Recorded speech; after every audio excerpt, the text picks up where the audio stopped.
Halo semua, selamat datang di channel ini. Hari ini kita akan menyaksikan sebuah kisah yang sangat mengharukan, berjudul Perjuangan Anak Desa Miskin Menjadi Dokter Hebat di Kota Janji yang Akhirnya Ditepati. Sebuah cerita penuh air mata, tentang seorang anak desa yang hidup serba kekurangan, namun berjuang sekuat tenaga demi menepati janji pada orang tuanya. Cerita yang insya Allah akan membuat hati kita terenyuh dan semakin bersyukur. Sebelum kita mulai, jangan lupa untuk subscribe channel ini. Tekan tombol like, tinggalkan komentar terbaik kalian, dan jangan lupa aktifkan lonceng notifikasinya supaya tidak ketinggalan cerita-cerita inspiratif berikutnya. Saya juga berdoa, semoga sahabat semua yang menonton video ini selalu diberikan kesehatan, dimudahkan rezekinya, dan senantiasa dilimpahi keberkahan dalam setiap langkah kehidupan. Amin. Mari kita mulai ceritanya. Di sebuah desa yang terpencil, jauh dari gemerlap kota dan hiruk-pikuk kendaraan, hiduplah seorang anak kecil bernama Andi. Rumahnya berdiri di ujung jalan tanah berbatu, berdinding bambu yang sudah mulai keropos, dan atapnya terbuat dari seng berkarat yang selalu bocor setiap kali hujan turun. Malam-malam di rumah itu terasa dingin, angin bebas masuk dari celah-celah dinding, membuat ibu dan anak itu harus saling berpelukan untuk mengusir rasa kedinginan. Setiap pagi, suara ayam berkokok bercampur dengan aroma tanah basah menyambut Andi yang masih mengantuk. Ia sering duduk di depan rumahnya yang beralaskan tanah, menatap sawah luas yang membentang hijau, meski ia tahu keluarganya tak memiliki sejengkal pun tanah itu. Ibunya hanyalah seorang buruh tani. Tangan ibunya selalu penuh dengan lumpur, wajahnya gosong terkena matahari, dan setiap sore tubuh kurus itu pulang dengan langkah gontai sambil membawa seikat bayam atau sayur sisa upah majikan. Andi, jangan lupa makan dulu. Ibu bawa sedikit singkong rebus, meski sederhana, ini bisa buat isi perutmu, kata sang ibu sambil tersenyum lemah, menutupi rasa letihnya. Andi mengangguk, meski hatinya terasa perih melihat wajah ibunya yang semakin tua sebelum waktunya. Ia menggenggam tangan ibunya, merasakan kulit yang kasar penuh kapalan. Bu, Andi janji suatu hari nanti Andi bakal bikin ibu nggak kerja lagi di sawah. Andi mau sekolah tinggi biar bisa bahagiain ibu. Sang ibu terdiam sejenak. Matanya berkaca-kaca, namun ia buru-buru membalikan badan agar air matanya tidak terlihat. Nah, hidup ini nggak semudah yang kamu kira. Yang penting kamu sekolah dulu, jangan pikirin hal besar dulu. Kalau kamu rajin, mungkin Tuhan kasih jalan. Suasana rumah itu selalu penuh dengan suara jangkrik di malam hari dan cahaya temaram dari lampu minyak kecil. Kadang saat hujan turun, derasnya air menetes dari atap yang bocor membuat lantai tanah becek. Andi dan ibunya terpaksa memindahkan tikar tipis mereka ke sudut rumah yang paling kering. Dalam kondisi serba kekurangan itu, Andi hanya bisa berbaring sambil menatap ke langit-langit rumah, mendengarkan suara hujan yang jatuh, membayangkan kehidupan orang lain yang mungkin sedang tidur nyenyak di rumah yang hangat dan kokoh. Namun, meski hidupnya sulit, ada semangat kecil yang selalu menyala di dalam dirinya. Setiap kali melihat ibunya pulang dengan tubuh letih, setiap kali merasakan perutnya kosong tanpa makanan yang layak, Andi tahu ia harus melakukan sesuatu. Tapi bagaimana mungkin seorang anak kecil dari desa yang miskin bisa mengubah nasib keluarganya? Pertanyaan itu terus menghantuinya, seperti bayangan gelap yang tak mau pergi. Hari itu langit desa mendung, awan kelabu menggantung berat seolah ikut berduka. Angin berhembus kencang, menggoyangkan daun-daun pisang di sekitar rumah kecil itu. Tanah merah masih basah, aroma lumpur bercampur bau dupa dan bunga kamboja memenuhi udara. Di pemakaman sederhana yang dikelilingi pohon bambu, seorang bocah kurus berdiri dengan mata sembab. Dialah Andi, yang kini kehilangan sosok ayahnya untuk selamanya. Andi menggenggam erat tangan ibunya, yang tak henti-hentinya mengusap air mata dengan ujung kerudung lusuh. Orang-orang kampung berdiri mengelilingi liang lahat, sebagian menunduk khusyuk, sebagian lagi menghela napas panjang, seolah ikut merasakan kepedihan keluarga itu.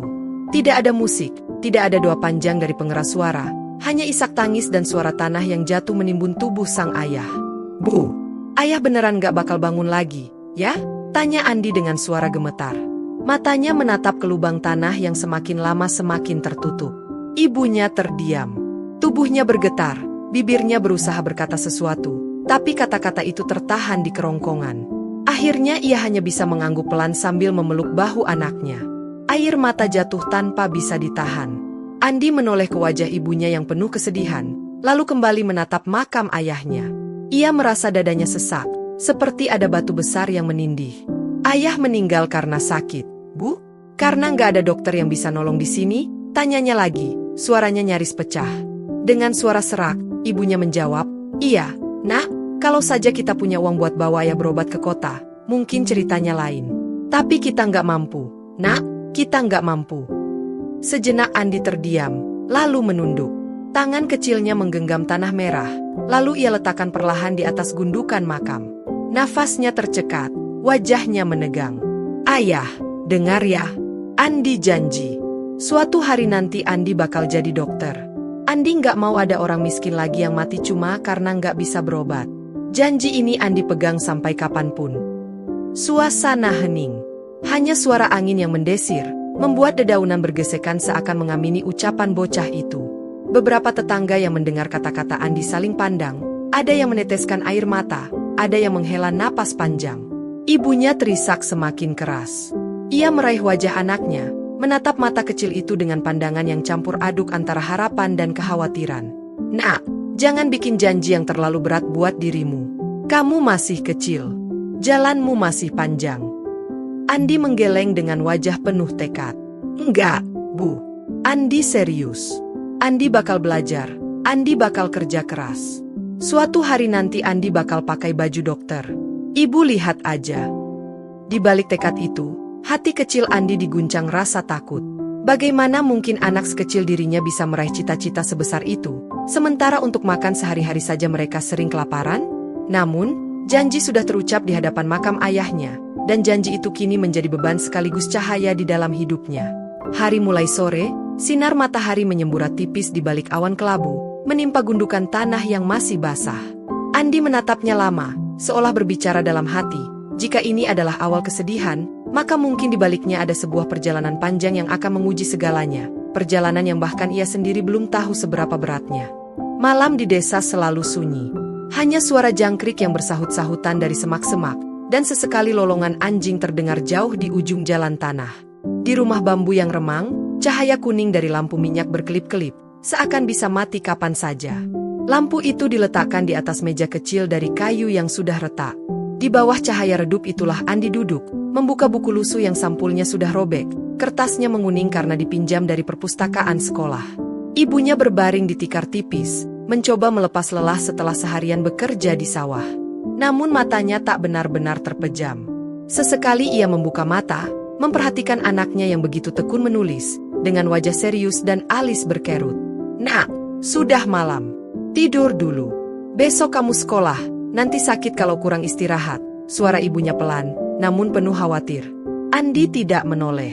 Pensil yang sudah pendek digenggam erat di tangannya, menari di atas kertas. Sebentar lagi, Bu. Tugasnya banyak. Kalau Andi berhenti sekarang, besok belum tentu bisa selesai. Sang ibu menghela napas panjang. Ia bangun, berjalan perlahan menghampiri anaknya, lalu duduk di sampingnya. Dari dekat ia bisa melihat wajah kecil itu yang serius menatap buku, tapi di sudut bibirnya ada bekas putih dari nasi yang tadi hanya dimakan dengan garam. Hatinya tercekat. Andi, ibu nggak pengin kamu terlalu keras sama dirimu. Kamu masih anak-anak. Bermain juga perlu. Andi meletakkan pensilnya sebentar, lalu menatap ibunya dengan mata yang bersinar. Bu, Andi nggak mau main terus.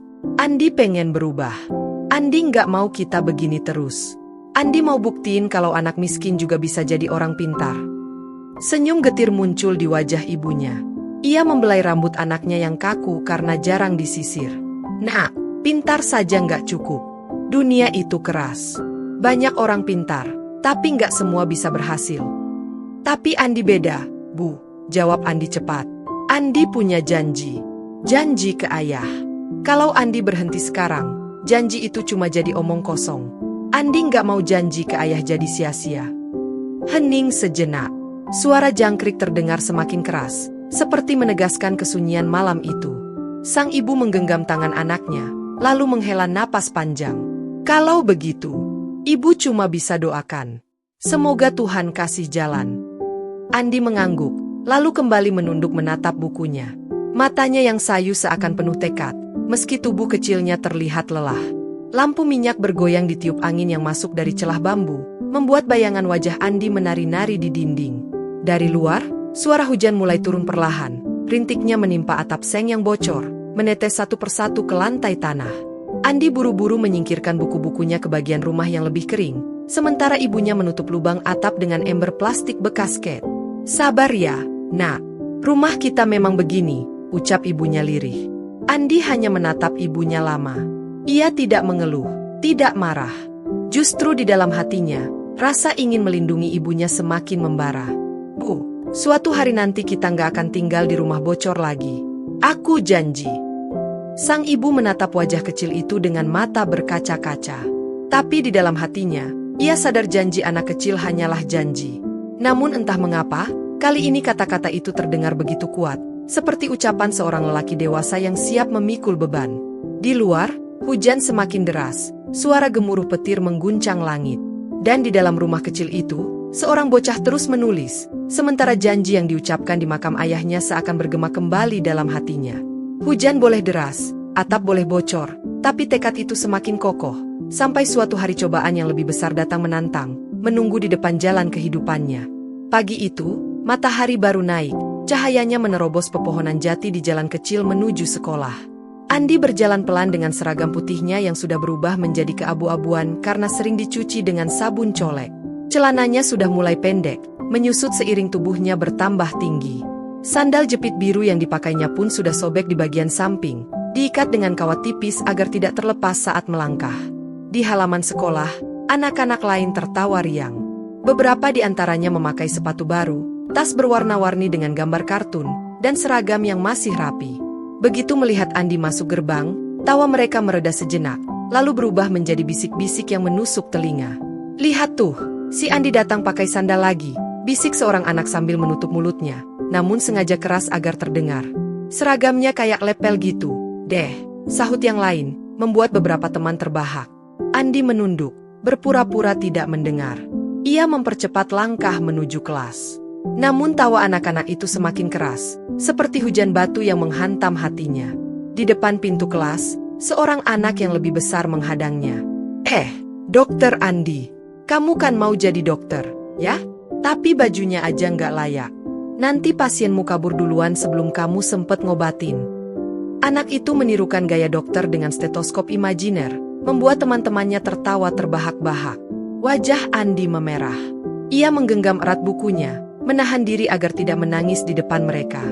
Aku sekolah bukan buat pamer baju, aku sekolah buat belajar, ucapnya lirih, hampir tak terdengar.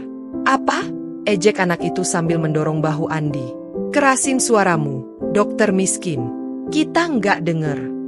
Tawa kembali meledak. Andi menelan ludah, menatap lantai yang penuh debu. Dadanya sesak, tapi dalam hatinya ada suara kecil yang berteriak, jangan menyerah, buktikan dengan prestasi. Saat pelajaran dimulai, guru masuk kelas dan suasana mendadak hening. Andi duduk di bangku paling depan, membuka buku dengan serius. Namun dari belakang, bisik-bisik itu masih terdengar. Nanti kalau dia jadi dokter beneran, pasiennya dibayar pakai singkong kali. Andi menggertakkan giginya. Ia menulis dengan cepat di bukunya, seolah berusaha menutup telinga dari ejekan. Tapi semakin ia berusaha fokus, semakin jelas suara-suara itu menusuk hatinya. Ketika jam istirahat tiba, Andi duduk sendirian di bawah pohon mangga, membuka bekal yang hanya berisi nasi dingin dengan garam. Seorang teman mendekat, melihat isi bekalnya, lalu tertawa. Makan obat apa tuh? Cuma nasi sama garam? Dokter masa makannya gitu? Andi hanya menutup bekalnya tanpa menjawab. Matanya berkaca-kaca, tapi ia menunduk, menahan air mata agar tidak jatuh. Dalam hati, ia berkata lirih, kalian boleh ketawain aku sekarang, tapi suatu hari aku bakal bikin kalian lihat siapa yang sebenarnya kalah. Angin siang berhembus, membawa suara tawa anak-anak yang berlarian di halaman. Sementara itu, Andi hanya duduk diam, menggenggam buku catatannya erat-erat. Tekadnya semakin kuat, tapi ia tahu, ejekan hanyalah permulaan. Cobaan yang lebih berat masih menantinya di jalan panjang menuju cita-cita. Waktu berjalan cepat. Andi akhirnya lulus dari SMP dengan nilai yang tinggi. Semua guru kagum pada anak itu, yang meski datang dari keluarga miskin, selalu jadi murid paling berprestasi. Namun kebahagiaan itu hanya sebentar. Di rumah, Andi mendapati ibunya duduk termenung di depan tungku yang apinya sudah padam, wajahnya pucat dan penuh kerutan. Andi, suara ibunya lirih, hampir berbisik. Ibu bingung, biaya masuk SMA itu mahal. Kita nggak punya uang, nak. Andi yang baru saja pulang membawa rapor, menatap ibunya dengan mata yang tiba-tiba panas. Ia menurunkan tasnya, lalu duduk di samping sang ibu. Bu, jangan bilang Andi nggak bisa lanjut sekolah. Andi udah janji sama ayah. Andi harus sekolah, Bu. Sang ibu menutup wajahnya dengan kedua tangan. Bahunya berguncang. Nak, bukan ibu nggak mau kamu sekolah. Tapi biaya pendaftaran, buku, seragam, semuanya terlalu besar buat kita. Ibu cuma buruh tani. Upah segini nggak cukup, Nak. Andi menggenggam tangan ibunya erat, seolah tak mau melepaskan. Kalau gitu, Andi kerja, Bu. Jadi buruh juga nggak apa-apa. Malam belajar, siang kerja. Yang penting Andi bisa sekolah. Ibunya menoleh, menatap wajah kecil itu dengan mata merah karena menangis. Ada rasa bangga, tapi juga sedih. Kamu masih anak-anak. Belum waktunya kerja berat. Ibu nggak mau kamu kehilangan masa kecilmu. Andi menggigit bibirnya. Matanya menatap api kecil yang tersisa di tungku, lalu berkata dengan suara serak, masa kecil Andi udah hilang waktu ayah meninggal, Bu. Sekarang yang Andi punya cuma janji. Dan Andi nggak akan biarin janji itu mati. Keesokan harinya, kabar itu sampai ke telinga salah satu guru SMP yang sangat mengenal Andi. Guru itu datang ke rumah, membawa secari kertas dan tersenyum hangat. Andi, ibu dengar kamu anak paling berprestasi di sekolah. Kamu layak dapat beasiswa untuk masuk SMA. Aku sudah coba ajukan namamu. Ada harapan besar kamu diterima. Mata Andi melebar. Ia menoleh ke ibunya, lalu kembali menatap gurunya. Bu guru, serius? Jadi Andi bisa sekolah tanpa biaya? Guru itu mengangguk. Tidak sepenuhnya gratis. Masih ada kebutuhan kecil yang harus ditanggung, tapi setidaknya uang pendaftaran dan sebagian besar biaya bisa ditutup. Ibunya meneteskan air mata lagi, kali ini karena lega. Alhamdulillah, terima kasih, Bu. Saya nggak tahu harus bilang apa. Guru itu menepuk bahu Andi. Nak, jangan sia-siakan kesempatan ini. Kamu harus buktikan kalau janji yang kamu bawa bukan sekadar kata-kata. Sejak hari itu, Andi belajar lebih keras. Ia tahu bahwa beasiswa bukan hadiah, tapi tanggung jawab. Setiap malam ia mengulang pelajaran. Setiap pagi ia berjalan jauh ke sekolah dengan sandal yang makin tipis. Namun di balik semangatnya, ada satu ketakutan besar yang terus menghantui. Bagaimana jika ia gagal mempertahankan beasiswa itu? Bagaimana jika sekali saja nilainya turun? Semua mimpinya lenyap begitu saja? Dan pertanyaan itu, tanpa sadar, menjadi bayangan gelap yang selalu mengikuti setiap langkahnya, menunggu saat tepat untuk menguji janji yang telah ia ucapkan di makam ayahnya. Hari keberangkatan itu akhirnya tiba. Andi berdiri di depan rumah bambu kecilnya dengan koper tua yang warnanya sudah pudar.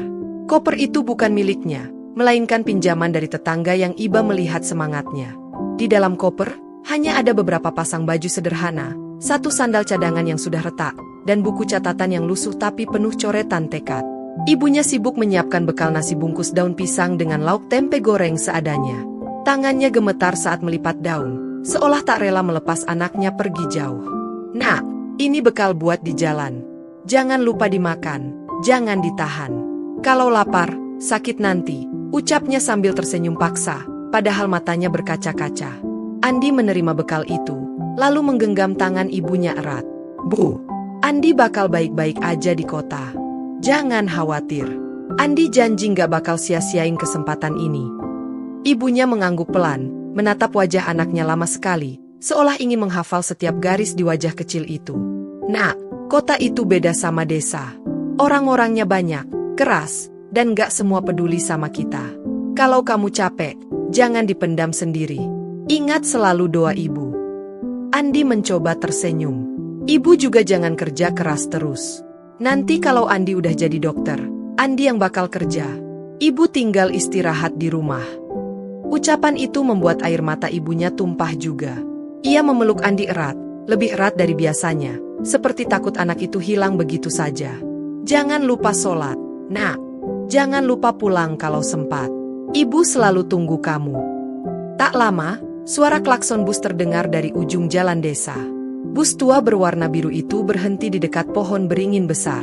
Debu beterbangan, membuat suasana semakin sendu. Beberapa tetangga ikut mengantar, menepuk bahu Andi sambil memberi semangat. Belajar yang rajin, Endik. Jangan lupakan desamu. Andi menaiki bus dengan langkah berat. Dari jendela, ia melambaikan tangan pada ibunya yang masih berdiri di pinggir jalan. Mata ibunya sembab, kerudungnya basah oleh air mata, tapi senyum kecil tetap dipaksakan. Andi berteriak dari dalam bus. "Bu, Andi pasti pulang lagi. Tunggu Andi jadi dokter." Bus perlahan melaju, meninggalkan jalan desa yang penuh kenangan. Andi menempelkan keningnya ke kaca, melihat sawah hijau berganti menjadi hutan, lalu rumah-rumah kecil yang semakin jarang. Hatinya campur aduk, bangga, takut, rindu, dan tekad yang berkobar. Beberapa jam kemudian, kota menyambutnya dengan wajah yang asing.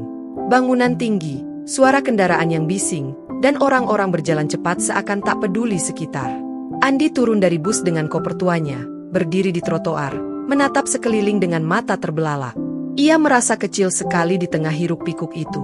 "Ini, kota? Besar banget," gumamnya, nyaris tak percaya. Namun kebingungan itu segera berubah jadi rasa gentar. Ia sadar, disinilah medan tempur yang sebenarnya dimulai. Tidak ada lagi sawah luas yang menenangkan, tidak ada lagi wajah ibunya yang memberi semangat setiap pagi. Hanya ada dirinya, koper tua, dan sebuah janji yang harus ia tepati. Janji yang mungkin akan diuji dengan cara yang lebih berat dari yang pernah ia bayangkan. Hari-hari pertama di kota terasa seperti mimpi buruk bagi Andi. Ia menumpang di sebuah kamar kos kecil di dekat kampus. Dindingnya tipis dan catnya sudah mengelupas. Ruangan itu hanya muat untuk satu kasur tipis, sebuah meja belajar kecil, dan koper tuanya di pojok ruangan. Dari jendela yang kaca sebagian retak, suara kendaraan tak pernah berhenti. Klakson, deru motor, teriakan pedagang kaki lima. Malam pun tak lagi senyap seperti di desa. Uang beasiswa yang ia dapatkan memang menutupi biaya kuliah, tapi tidak cukup untuk hidup sehari-hari.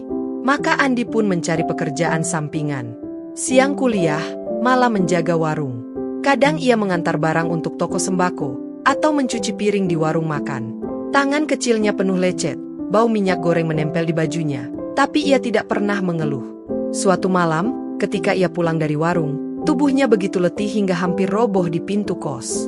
Ia jatuh terduduk di lantai, napasnya terengah, keringat bercucuran. Ia membuka buku kuliahnya dengan tangan gemetar. "Aku harus belajar. Kalau enggak, aku bisa jatuh, aku bisa gagal," bisiknya pelan. Di meja kos yang sempit, lampu redup menyinari wajahnya yang pucat. Matanya merah karena kurang tidur, kantung matanya makin dalam. Seringkali ia tertidur dengan kepala menempel di buku, hanya untuk terbangun beberapa jam kemudian dan langsung melanjutkan membaca. Suatu malam, seorang teman kos yang baru dikenalnya, Rudy, mengetuk pintu. "Andi, kamu nggak ikut makan malam? Dari tadi aku lihat kamu belum keluar kamar." Andi membuka pintu dengan wajah lelah, tersenyum tipis. "Aku udah makan, tadi di warung. Gratis, lumayan." Rudy menatapnya lama, lalu menghela napas. "Kamu terlalu keras sama dirimu. Jangan sampai sakit. Kalau sakit, siapa yang mau nolong kamu?" Andi menunduk, suaranya lirih. "Aku nggak punya pilihan, Ruth. Aku janji sama ayahku. Aku harus jadi dokter. Kalau aku berhenti, semua janji itu hilang." Rudy terdiam, lalu menepuk bahunya. "Aku nggak tahu janji apa itu. Tapi kalau kamu terus maksa begini, takutnya tubuhmu nggak kuat. Ingat, dokter juga manusia." Setelah Rudy pergi, Andi menutup pintu, bersandar di baliknya, dan air matanya menetes tanpa ia sadari. Malam itu ia menangis dalam diam. Tangannya menutupi wajah, bahunya terguncang. "Ayah, ibu, rasanya berat sekali. Apa aku bisa?" Namun tangisan itu tidak membuatnya berhenti. Ia kembali duduk di kursinya, membuka buku anatomi yang tebal, dan berusaha menghafal meski kata-kata di kertas tampak berputar. Ia tahu, setiap menit yang ia lewatkan tanpa belajar bisa berarti hilangnya kesempatan mempertahankan beasiswa. Di luar, hujan turun deras, membasahi jendela yang retak. Angin menerobos masuk, membuat lampu bergoyang. Andi menatap hujan itu lama, wajahnya penuh keraguan sekaligus tekad. Dalam hati ia sadar, mungkin penderitaan ini baru awal. Sesuatu yang lebih besar bisa saja menunggunya di depan, siap menguji janji yang ia genggam mati-matian. Malam itu, hujan turun tanpa henti. Langit gelap, hanya sesekali diterangi cahaya petir yang menyambar jauh di horizon. Andi baru saja pulang dari warung tempat ia bekerja mencuci piring. Bajunya basah kuyup karena payungnya rusak, dan tubuhnya gemetar kedinginan. Sesampainya di kamar kos, Ia meletakkan buku-buku di meja, berusaha menyalakan lampu belajar. Namun, bohlam kecil itu hanya berkelip beberapa kali sebelum mati total. Kos itu sedang diputus listrik karena keterlambatan iuran. Andi duduk di kasur tipisnya yang lembab, menatap gelap dengan dada sesak. Ia merogoh kantongnya, menghitung receh yang tersisa. Jumlahnya tak sampai 10.000 rupiah. Tuhan, bahkan untuk makan besok pun aku nggak tahu harus bagaimana, gumamnya dengan suara bergetar. Telepon genggam tuanya berdering. Itu pesan dari ibunya. Nak, ibu sehat. Jangan khawatir. Kamu makan yang banyak di kota. Jangan sampai sakit. Andi membaca pesan itu berulang-ulang. Air matanya jatuh tanpa bisa ditahan. Ia tahu ibunya sedang berbohong. Kalau ibunya bilang sehat, biasanya berarti sedang sakit. Kalau ibunya bilang, makan banyak, itu pertanda di rumah sebenarnya tak ada apa-apa untuk dimakan. Ia ingin segera menelepon balik, tapi pulsa tidak cukup. Yang bisa ia lakukan hanya menatap layar ponsel yang retak, menggenggamnya erat seperti memegang tangan ibunya dari jauh. Keesokan harinya, tubuh Andi ambruk. Demam tinggi menyerangnya. Ia tetap berangkat kuliah, memaksa diri berjalan dengan langkah goyah. Sesampainya di kelas, pandangannya berkunang-kunang, hingga tiba-tiba dunia di sekitarnya menjadi gelap. Ia pingsan di depan teman-temannya. Andi, bangun! Suara panik dosennya terdengar samar. Mahasiswa lain berkerumun. Ketika sadar, ia sudah berada di klinik kampus. Seorang perawat menatapnya prihatin. Kamu harus istirahat. Badanmu terlalu lemah. Mungkin karena kurang makan juga. Andi hanya tersenyum pahit. Saya nggak apa-apa, Mbak. Saya masih kuat. Tapi air matanya menetes diam-diam, menandakan betapa rapuh dirinya saat itu. Beberapa teman datang menjenguk, termasuk Rudi. Ia menatap Andi dengan marah bercampur khawatir.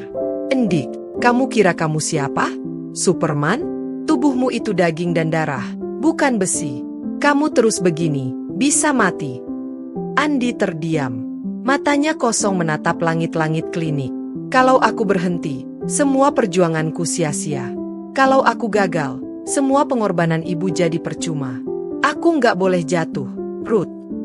Rudi menepuk meja dengan emosi. Tapi kalau kamu mati, janji itu nggak ada artinya lagi. Suasana hening. Andi terisak pelan. Malam itu, untuk pertama kalinya, ia merasa benar-benar tak berdaya. Ia hampir menyerah. Ia hampir meyakini bahwa mimpi jadi dokter hanyalah mimpi besar anak desa yang terlalu muluk. Namun, sebelum ia larut dalam keputusasaan, sebuah kabar datang dari rumah. Ibunya jatuh sakit dan harus dirawat. Kabar itu membuat tubuh Andi yang lemah semakin terguncang. Ia menggenggam ponselnya erat, wajahnya pucat. Ibu, sakit? Bisiknya lirih. Malam itu, di dalam kamar klinik kampus yang dingin, Andi memandang keluar jendela. Hujan kembali turun, deras, seakan ikut menangis bersama dirinya. Hatinya terbelah, harus menjaga dirinya sendiri atau harus segera pulang menjenguk ibunya dengan uang yang tak ia miliki. Pilihan itu menghantui pikirannya, membuatnya sadar, titik terendah hidupnya mungkin baru saja dimulai. Keesokan harinya, setelah semalaman gelisah memikirkan ibunya yang sakit, Andi duduk di bangku klinik kampus dengan wajah pucat.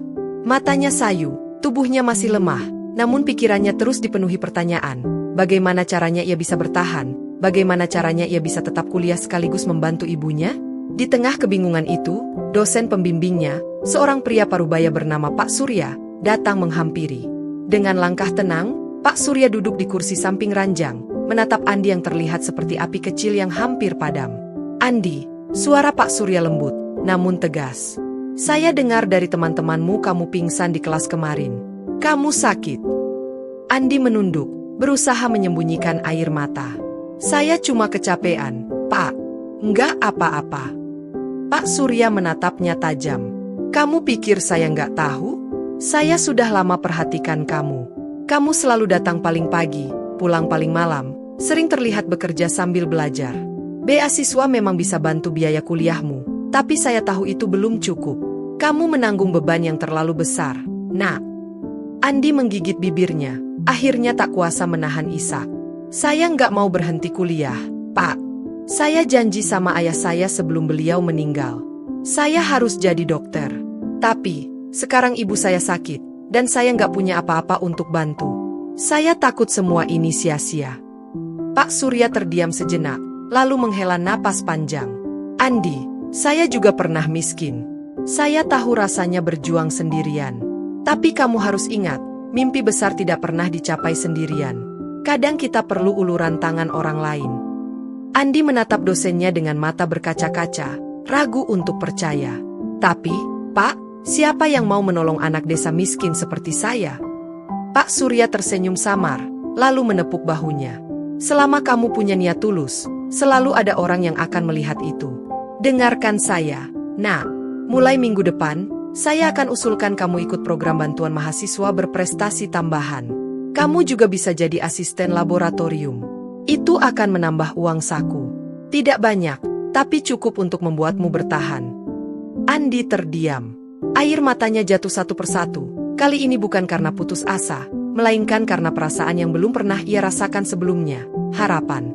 Namun, sebelum semangat itu sempat menguat, ponselnya kembali bergetar. Sebuah pesan dari tetangga di desa masuk. Dengan tangan gemetar, Andi membuka pesan itu. Andi, keadaan ibumu memburuk. Kalau bisa, segera pulang. Jantungnya serasa berhenti berdetak. Harapan yang baru saja menyala mendadak diterpa angin kencang. Apa yang harus ia lakukan sekarang? Meninggalkan kuliah untuk pulang, atau tetap bertahan di kota demi janji yang ia buat? Waktu terus berjalan, tahun demi tahun penuh air mata, keringat, dan luka akhirnya terlewati. Perjalanan itu tidak mudah. Ada malam-malam ketika Andi harus belajar di bawah cahaya lampu jalan karena listrik kamar kosnya diputus lagi. Ada hari-hari ketika ia hanya makan sebungkus nasi kucing untuk bertahan. Ada saat ketika ia hampir menyerah, tapi selalu teringat wajah ayahnya yang tenang di liang lahat dan suara ibunya yang bergetar menahan tangis di depan bus keberangkatan. Semua itu menjadi bahan bakar, meski pahit, meski menyakitkan. Hari kelulusannya tiba. Aula kampus penuh dengan toga hitam yang berbaris rapi. Nama demi nama dipanggil. Ketika giliran Andi dipanggil, riuh tepuk tangan bergema. Dosen-dosennya berdiri memberi penghormatan kecil. Ia berjalan ke panggung dengan langkah mantap, meski dalam hatinya terasa gemuruh. Di tangan kanannya, ia menggenggam ijazah dokter yang baru ia terima. Di kepalanya, terngiang-ngiang suara janji lama. Ayah, ibu, aku akan jadi dokter. Setelah acara usai, ia berlari keluar aula, mencari satu wajah yang paling ia rindukan. Dan di sana, di kursi paling belakang yang sederhana, duduklah ibunya. Tubuhnya kini lebih kurus, keriput di wajahnya semakin dalam, tapi senyumnya tetap sama. Air mata menetes di pipinya saat melihat anak yang dulu ia antar naik bus dengan koper lusuh, kini berdiri tegak dengan toga kebanggaan. Andi berlari memeluk ibunya. Bu, Andi sudah tepati janji. Andi jadi dokter, Bu. Ibunya terisak, memeluk anaknya erat. Nak, ibu nggak pernah ragu sama kamu. Dari dulu ibu tahu, kamu kuat. Ayahmu pasti bangga di sana. Pelukan itu berlangsung lama. Orang-orang yang lewat berhenti sejenak, menyaksikan pemandangan sederhana namun penuh makna. Seorang anak desa yang berhasil mengalahkan kerasnya dunia, berdiri di sisi ibunya yang dulu selalu berdoa dalam diam. Beberapa hari setelahnya, Andi kembali ke desa. Jalan tanah yang dulu ia lewati kini terasa berbeda. Ia bukan lagi anak kecil dengan kaki telanjang dan mimpi samar. Ia pulang sebagai seorang dokter.